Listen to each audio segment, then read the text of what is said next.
Welcome, beautiful souls. Welcome to my channel. Today I want to talk about how does the divine feminine shift? How does she rise into her divine essence, her power?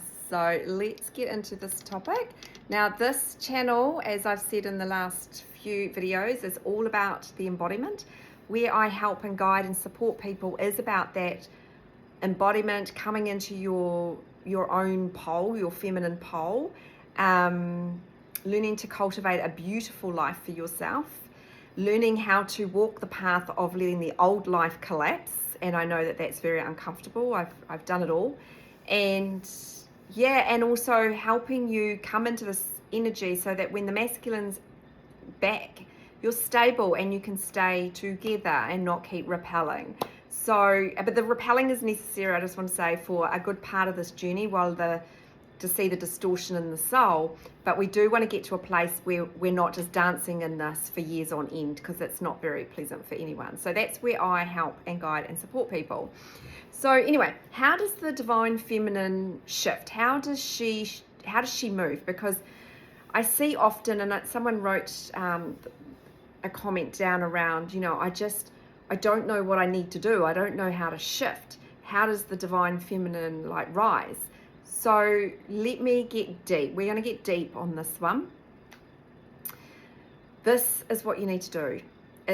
This is where the divine feminine rises. And just remember, this is not about gender. We're just talking about the polarity. And every time you hit the floor and you are sobbing and you are a hot mess on that floor is the moment when you pick yourself back up. Every single time you have a massive oscillation, every single time you have a run-in with somebody at work, every time you are so broken and you are lying on the floor, crying, sobbing, this is where you find your power. You do not find it in a soulmate. You do not find it in your twin flame. You don't find it in, a brand new car or a holiday or, or in your own pity party, actually. You don't find it there either. You find that power within you when you are a hot mess on the floor and you say, I want better than this. Every time the mind comes online and says, you know what, you're not attractive, you're not physical enough for your twin, or you'll never get that job, or you'll never get that promotion, or your finances are crap. Every time the mind activates, you need to ignore it. And you need to say, no mind, we are not playing that character out anymore. Because the mind, if you perpetuate in the mind, sitting, if you lean into and absorb the mind, it's going into your subconscious and your physical reality is a direct reflection of that. So if you don't want that reflection anymore, then you need to shift here. And is it easy? No, it's not easy, but it's simple. It's just not easy. But nothing comes easy when you're on this journey. You have to hit the floor. Do you know, when I was in the throes of ego death, actually, do you know what? I'm going to wind back from that. When my marriage all fell apart and I was broken, I would literally go to work. I was trying to run this big job. I was a general manager in a business, and I don't even know how I functioned. I lost a lot of weight. And I would literally go home at the end of the day, and I'd get home by, 6 o'clock or something, and I would crawl into bed and I would cry and I would sob. And I did that for months and months and months and months. And then I slowly started to, put things in place. I had to try and sell the family home. There was a lot going on in that whole space. I don't even need to go into it. But, and then my awakening came, then I met my twin, and then that, the ego death starts and all the oscillations and the energy and my health declined in a massive way. Often I'm asked by people, is shingles normal? Yes, I had shingles down one side of my face. I have this very unglamorous photo of me where I'm all smacked up in the eye. I've got shingles down my face. And this is when I was in the middle of my sort of just coming out of ego death, and I had big fainting episodes, and I've shared a lot about injured myself not just once, twice, but I couldn't drive. But this is the moments when I found my divine feminine power. It's those moments. It's not avoiding myself. It's not, I didn't find it in that avoidance energy. I found it in those moments. I would sit on my bathroom floor. So I had an ensuite, and I would go in. The reason I went in there is because I had a daughter at home and I didn't want her to see me. And I would sit there, and I'd do this 2 or 3 times a day in the middle of ego death, and I would meditate, sob and sob and sob, and meditate and meditate and meditate. And then I slowly, and I mean slowly, picked myself back up. This is where you find your power. You do not find it anywhere else. You find it in those moments. Those moments when you're saying to yourself, I'm not good enough. I'm not worthy. I am tired of this journey. And I'm just so over it. It's in those moments that you need to dig a little deeper and find your power. Because your twin flame, your physical twin flame, is not here to pick you up off the floor. They are here to remind you of, look at all the distortion that's stopping you from seeing your power. They're here to push you into your power, to remind you of your sovereignty, to remind you of your divinity. And that will be happening in the physical or in the non-physical. All these things in your physical reality, right? So, what do I want to say? The soul is going to make things collapse on this journey. It wants to ascend. It's not interested in your pity party or my pity party or my victim mentality. It's not interested in any of that. It's going, we're getting out of this. And until you start seeing the lesson and seeing that you have the solution, nobody else has it for you, the same experience will keep coming around and around and around. It'll come through jobs, friendships, family, the same lesson. The twin only reflects to us what was already in us, okay? That's the facts. They only ever reflect what was always in us. And so they are just playing a character, and they're doing it very unconsciously. They don't understand. They really, really don't. You'll get the odd one that might, but the majority don't. And that's okay. You don't need them to pick you up off the floor. They're not going to be able to. This is about wholeness. This is about sovereignty. It's about you stepping in and embodying this beautiful, beautiful goddess, or whatever you want to call yourself. That's how I refer to me. You are the goddess, and it's about starting to say to yourself, right, well, what do I want reflected back? So I'll share an example. So I'm expanding. I know where my soul's taking me in terms of my business and my purpose, right? Now, I know for me to sit in and do a whole lot of admin stuff is not my gift, right? My gift is my voice. I'm a natural leader. I always have been. I build communities. That's what I've always done, right? But that's my gift. That's my purpose. But sitting in behind my laptop, creating social media, which I'm just like very average at, it suffocates me. And so what I end up doing is I go, can't be bothered. So, and then I'm not getting my purpose fully online. So I made a decision, right? So I know where I want to be next year or in the next 12 months or whatever. So I need to embody that version of me now.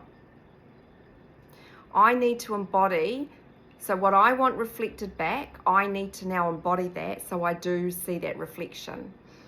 And this is what I've done in that space, is I've hired myself, getting an assistant, and they're going to work full time. I'm like all in committed, right? So because I believe in myself, I know myself, I trust myself, and I also trust my soul, and I trust my higher self. I trust all the everything, right? Because I'm so connected in. This is the feminine energy, very connected in, not external, not looking for anyone. I never spoke to anybody about this.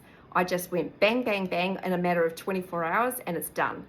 And it's now I'm embodying this woman, and it's going to hold me accountable in my business and in my purpose, right?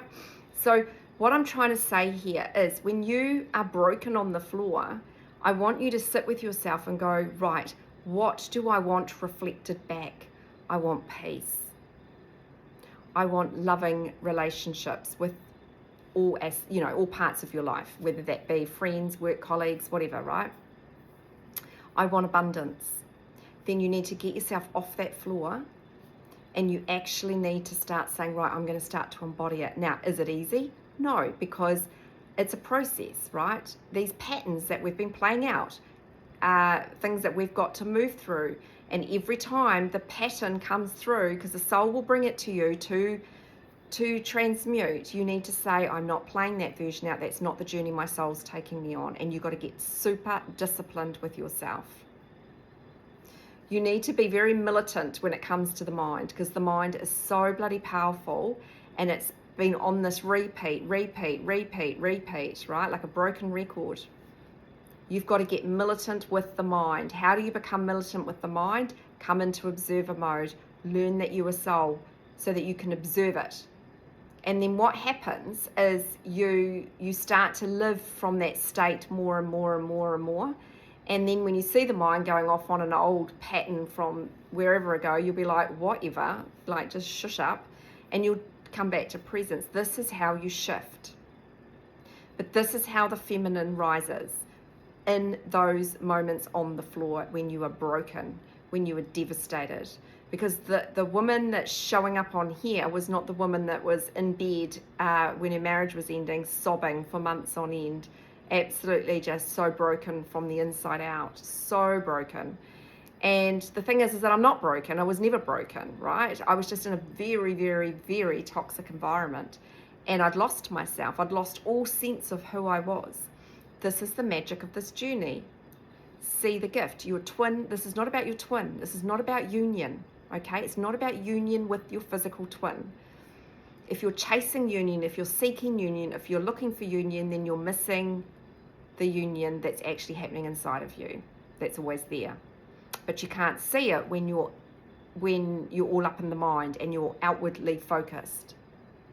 When you're outwardly focused, you're missing union, and you're not realizing you're already in union, but you've just got to tune inwards, and you've got to release and let your frequency come up, okay, and be able to hold that frequency.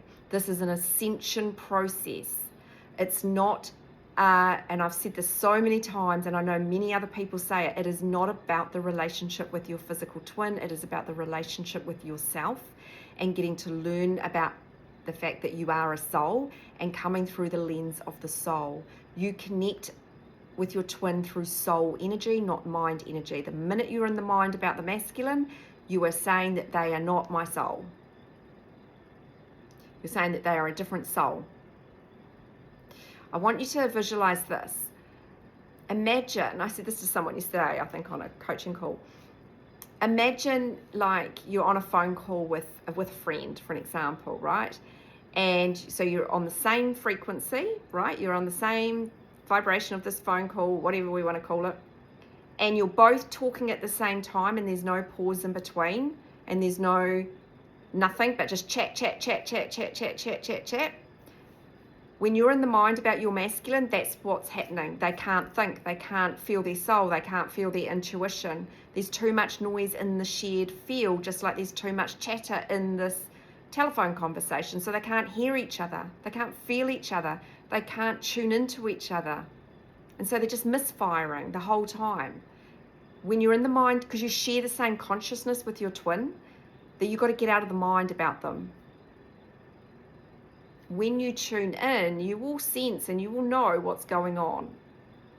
But that's not the point of this journey. The reason I've brought that up is because when you are out of that noise and that chatter of the mind, then you can feel, you can sense, come into your intuition, come into that beautiful knowing.